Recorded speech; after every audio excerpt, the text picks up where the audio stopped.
নানা চড়াই উতরাই পেরিয়ে দীর্ঘ ২৫ বছর পর অবশেষে বসবাসের ঘর পেলেন ফেনীর মাথিয়ারা গ্রামের বিধবা নারী জাকিয়া বেগম। স্বামী জিয়াউদ্দিনের মৃত্যুর পর থেকে সমাজের অবহেলা ও নিঃসঙ্গতায় কাটিয়েছেন জীবনের এক দীর্ঘ সময়। জানা গেছে জাকিয়া বেগমের কোনো সন্তান নেই। ফেনী সদর উপজেলার ৭ নম্বর ওয়ার্ডের বটবাড়ি এলাকায় তিনি প্রায় ২ যুগ ধরে একাই বসবাস করছিলেন। দীর্ঘ এই সময়ে তার পাশে খুব কম মানুষই দাঁড়িয়েছিলেন।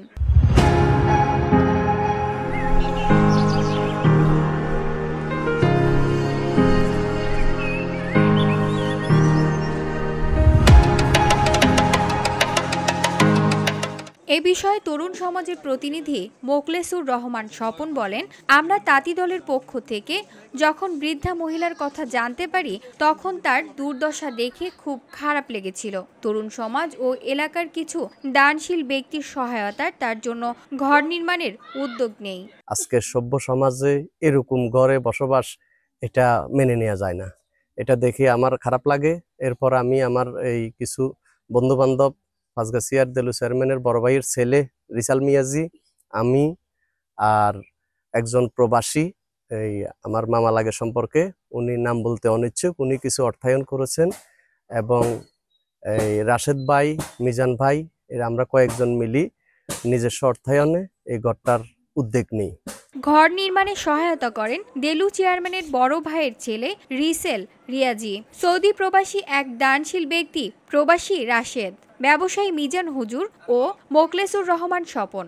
তাদের সম্মিলিত প্রচেষ্টায় শনিবার সকাল ১০টা থেকে দুপুর ২টার মধ্যে জাকিয়া বেগমের জায়গা সংক্রান্ত বিরোধ মীমাংসা করে ঘরটি নির্মাণ কাজ শুরু করা হয় এবং ঘরের প্রয়োজনীয় আসবাবপত্র সহ প্রাথমিকভাবে হস্তান্তর করা হয়। ঘর হস্তান্তর অনুষ্ঠানে স্থায়ী গণ্যমান্য ব্যক্তি ও এলাকাবাসী উপস্থিত ছিলেন। তারা বলেন, জাকিয়া বেগম দীর্ঘদিন ধরে অবহেলিত জীবন কাটাচ্ছিলেন। সমাজের তরুণদের এই মানবিক উদ্যোগে তার আশ্রয়ের সমস্যার সমাধান হওয়ায় আমরা আনন্দিত। আমরা খুবই খুশি, যাক একটা সমাধান হয়েছে।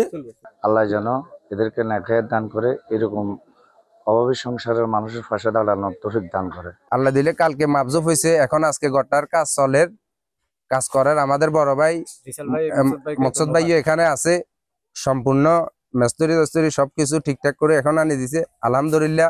আবেগাপ্লুত কণ্ঠে জাকিয়া বেগম বলেন, অনেক বছর পর মনে হচ্ছে আমারও একটা জায়গা হলো।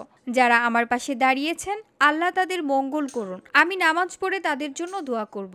আমি অনেক কষ্টে অনেক দুঃখে আমি দিন কাটছি, এরা আমার ছেলের মতন আমার পাশে দাঁড়াই আমার এই দুঃখ কষ্ট দূর করি, আমার এই ঘরের সংগঠন করি, সব কিছুর সমাধান করি। আজকে আমার এই গদ্যের আমার ছেলে মেয়ে কেউ নাই, আমার কোনো কিছু নেই।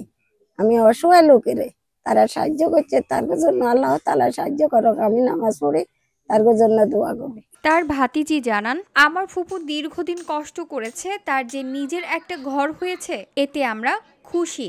যারা এমন মহৎ ও মানবিক কাজ করেছেন তাদের জন্য দোয়া চাই। এমন কাজ যেন প্রতিনিয়তই করে যেতে পারে সেই কামনাই করছি। গ্রামবাসীর প্রচেষ্টায় আমার ফুপুর আল্লাহর রহমতে ঘরটা হচ্ছে, এটা আমার কাছে অনেক ভালো লাগছে এবং এতদিন পরে যে আমাদের এই জায়গাটা নিয়ে যে একটা সুষ্ঠু একটা সমাধান হয়েছে, এটা আমার কাছে সবচেয়ে বেশি ভালো লাগতেছে। VOD Bangla news desk.